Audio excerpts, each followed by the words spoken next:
Disyembre 24, 2025, Misa sa Buntag. Pagbasa gikan sa Santos nga Ebanghelyo sumala ni San Lucas. Napuno sa Espiritu Santo ang iyang amahan nga si Zacarias ug nanagna.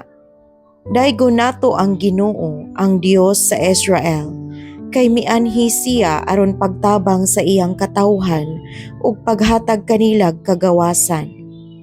Gipaanhi niya kanato ang usa ka gamhanang manluluwas nga kaliwat sa iyang sulugoon nga si David.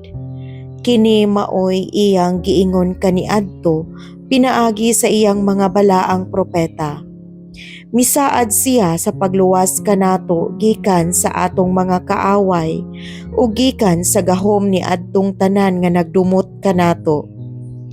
Miingon siya nga mopakita siyag kaluoy sa atong mga katigulangan ug mahinumdum sa balaang kasabutan.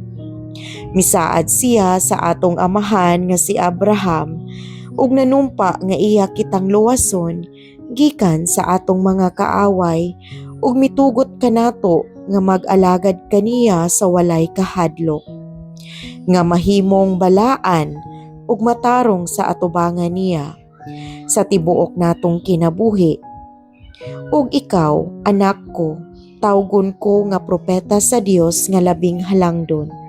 Mag-una ka sa Ginoo aron pag-andam sa iyang dalan, sa pagpahibalo sa iyang katawhan nga maluwas sila, pinaagi sa pagpasaylo sa ilang mga sala, kay ang atong Dios maluluy-on ug malumo.